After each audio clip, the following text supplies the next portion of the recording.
اور پھر وہ اسباب کیا ہیں؟ ایک وہ سبب ہے جو ڈاکٹر حضرات بتاتے ہیں، اطباء بتاتے ہیں، محکمہ صحت بتاتا ہے، ان کو بھی اختیار کرنا چاہیے، وہ ظاہری اسباب ہیں۔ اور ایک ہے حقیقی اسباب جو رسول اللہ صلی اللہ علیہ وسلم نے ارشاد فرمائے۔ وہ حقیقی اسباب کیا ہیں؟ اس میں سب سے پہلی بات میں نے شروع میں بتایا تھا، جب کوئی مصیبت آتی ہے، آفت آتی ہے، وہ بلا سبب نہیں آتی، پیچھے اس کے گناہ ہوتے ہیں۔ تو جب انسان سے گناہ ہو جائے تو پہلا فریضہ اس کا یہ بنتا ہے کہ توبہ طائب ہو، اللہ کی طرف رجوع کرے۔ تو پہلا بنیادی سبب وہ استغفار ہے اور اللہ کی یاد ہے، اللہ کا ذکر ہے۔ استغفار کثرت سے کریں اور اللہ کا ذکر کثرت سے کریں۔ اور پھر ان بلاؤں سے بچنے کے اسباب جو نبی کریم صلی اللہ علیہ وسلم نے بیان فرمائے ان کو اختیار کریں۔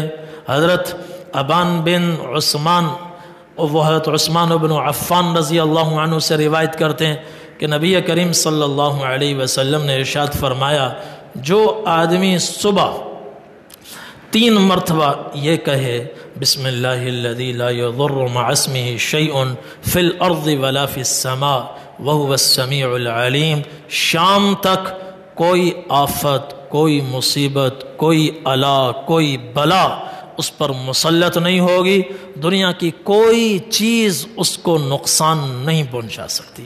پھر شام کو 3 دفعہ یہ دعا پڑھے بسم اللہ الذی لا یضر مع اسمہ شیء فی الارض ولا فی السماء وہو السمیع العلیم، صبح تک کوئی بلا، کوئی وبا، کوئی بیماری، کوئی آفت اس پر اثر انداز نہیں ہوگی۔ دنیا کی ہر آفت سے اللہ جل جلالہ اس کی حفاظت فرمائیں گے۔ یہ حفاظت کے لیے سب سے مؤثر ترین دعا ہے جو نبی کریم صلی اللہ علیہ وسلم نے بیان فرمائی۔ حضور سے سننے والے حضرت عثمان بن عفان رضی اللہ عنہ، یہ آگے جن کو حدیث سنا رہے ہیں حضرت عثمان، ان کا نام ہے ابان بن عثمان، اور وہ آگے جن کو حدیث سنا رہے ہیں ان کا نام ہے ابو الزناد۔ ابو الزناد، جب یہ ابان بن عثمان ابو الزناد کو حدیث سنانے لگے تو اس دن ان پر فالج کا حملہ ہو چکا تھا، اس وقت ان پر فالج کا حملہ تھا۔ تو یہ حدیث ان کو سنانے لگے تو یہ عجیب نظروں سے دیکھنے لگے کہ بھئی یہ حدیث سنا رہے ہیں، کہ یہ حدیث سنا رہے ہیں کہ صبح 3 دفعہ پڑھو تو شام تک ہر آفت سے محفوظ، اور شام کو پڑھو تو صبح تک ہر آفت سے محفوظ، اور ان پر فالج کا حملہ ہے۔ تو یہ ان کی نظر کا مطلب سمجھ گئے۔ تو ابان بن عثمان فرمانے لگے اللہ کی قسم واللہ ما کذبت علی عثمان بن عفان ولا کذب عثمان علی رسول اللہ صلی اللہ علیہ وسلم، اللہ کی قسم میں حدیث تمہیں صحیح سنا رہا ہوں، نہ عثمان بن عفان کے متعلق میں جھوٹ بول رہا ہوں، نہ عثمان بن عفان نے نبی کریم صلی اللہ علیہ وسلم کی طرف نسبت کر کے بات غلط کی ہے، حضور نے واقعتاً یہ بات ارشاد فرمائی ہے اور عثمان بن عفان نے سنی ہے اور انہوں نے یہ حدیث مجھے سنائی ہے، اور حدیث اپنی جگہ بجا ہے، مؤثر ہے۔ حضور صلی اللہ علیہ وسلم نے 100% بات صحیح ارشاد فرمائی، مگر بات یہ ہے ایک دن میں یہ دعا پڑھنا بھول گیا تھا، اس دن مجھ پر فالج کا حملہ ہو گیا۔ تو ایسا محسوس ہوتا ہے کہ روز بلائیں، آفتیں انسانوں کی طرف متوجہ ہوتی ہیں، اور جب آدمی یہ دعا پڑھتا ہے اللہ آہنی دیوار کھڑی فرما دیتے ہیں، بلائیں آتی ہیں، آفتیں آتی ہیں، دعاؤں کی ان آہنی دیواروں سے ٹکرا کر اور اپنا سر پھوڑ کر واپس چلی جاتی ہیں۔ جس دن ان کو یہ دیوار نظر نہیں آتی فوراً انسان پر حملہ کر جاتی ہیں۔ اس لیے صبح بھی اس دعا کا اہتمام کرنا چاہیے اور شام کو بھی اس دعا کا اہتمام کرنا چاہیے۔ اور ایک ہے ہر نماز کے بعد آخری 3 قل باقاعدگی سے پڑھے۔ یہ ایک بھی بڑا مؤثر ذریعہ ہے۔ حضور صلی اللہ علیہ وسلم جب ویسے آپ کا معمول تھا، اور خاص طور پر جب بیماری کے ایام میں آپ آخری قل پڑھ کر ہاتھوں پر دم فرماتے، اور سر سے لے کر پاؤں تک آپ وہ اپنا ہاتھ پھیر لیا کرتے تھے۔ ہر نماز کے بعد آخری 3 قل کا اہتمام ہو، اور رات کو جب بستر پر آئیں تو سبحان اللہ، الحمدللہ، اللہ اکبر کی تسبیحات 33 مرتبہ پڑھنے کے بعد یہ آخری 3 قل پڑھیں، آیت الکرسی پڑھیں، اور یہ دعا بھی پڑھیں، رات کو سونے کی دعا پڑھیں، یہ کام کریں اور پھر بے فکر ہو جائیں۔ اور ظاہری اسباب بھی اختیار کریں، مگر اتنا نہ ہو کہ آدمی پر یہ ظاہری اسباب ہی اس پر مسلط نظر آئے، بلکہ ہمارے عمل سے یہ ظاہر ہو ہم ظاہری اسباب کو بھی اختیار کر رہے ہیں، مگر ان ظاہری اسباب پر روحانی اسباب کو ہم فوقیت دے رہے ہیں۔ ذہن یہ نہ ہو کہ ماسک سے ہم بچیں گے، نہیں، اس دعا سے بچیں گے۔ ذہن یہ بنا ہوا، اس دعا سے بچیں گے۔ مومن اتنا نہیں گھبرا تھا جیسے پوری دنیا گھبرائی ہوئی ہے، خوف زدہ ہے، اور قریب تک نہیں آ رہے۔ حضرت شیخ الہند محمود الحسن گنگوہی رحمۃ اللہ علیہ، حضرت مولانا حسین احمد مدنی رحمۃ اللہ علیہ، اور مولانا عزیر گل رحمۃ اللہ علیہ، تحریک ریشمی رومال میں انگریز نے ان کو قید کر لیا اور مالٹا میں لا کر پھینک دیا۔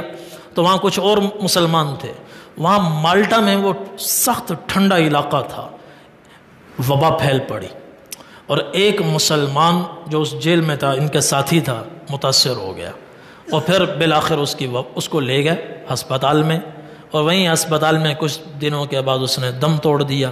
اطلاع آ گئی کہ وہ مر گیا ہے اور ہم اس کو دفنا دیں گے۔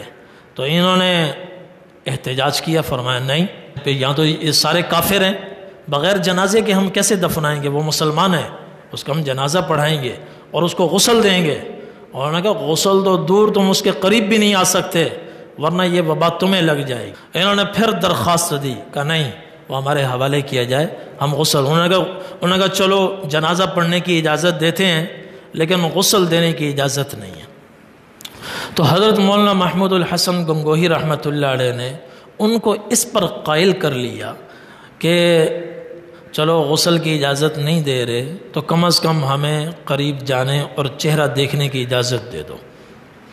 تو انہوں نے جب ان کے مطالبے کی شدت کو دیکھا تو کہا چلو ٹھیک ہے۔ تو انہوں نے پھر اپنے ساتھیوں سے یہ کہا، مولانا حسین احمد مدنی رحمۃ اللہ علیہ، مولانا عزیر گل، کچھ دوسرے تھے، ان سے یہ کہا کہ جیسے ہی تم قریب پہنچو نا، چہرہ کھولنے، تو فوراً اس کو تیمم کروا دینا، فوری طور پہ تیمم کروا دو وہیں کھڑے کھڑے، تاکہ غسل نہیں کر سکتے تو تیمم ہو جائے، اور پھر اس کی نماز جنازہ ادا کر لیں گے۔ تو وہ پورا مالٹا والے پورا عملہ گھبرایا ہوا، خوف زدہ اور دور کھڑا ہوا ہے۔ اور اہل ایمان چونکہ مادی اسباب سے زیادہ روحانی اسباب پر بھروسہ کرتے ہیں، اور اس کی برکت سے اللہ تبارک و تعالی اس کے اثرات بھی دکھاتے ہیں، اس کے فوائد اور برکات بھی دکھاتے ہیں۔ اس لیے ان دعاؤں کا خاص اہتمام ہو، اور کچھ ظاہری اسباب بھی اختیار کریں، پھر بے فکر ہو جائے۔ ذرا موت آ جائے گی۔ قرآن نے بتایا ہے وَمَا كَانَ لِنَفْسٍ أَن تَمُوتَ إِلَّا بِإِذْنِ اللَّهِ كِتَابًا مُؤَجَّلًا۔ اس ایک آیت میں اللہ نے 2 حقیقتیں بیان فرمائیں۔ ایک یہ کہ اللہ کی مرضی کے بغیر کوئی مر نہیں سکتا، اور دوسری حقیقت یہ بیان فرمائی وقت سے پہلے کوئی جا نہیں سکتا۔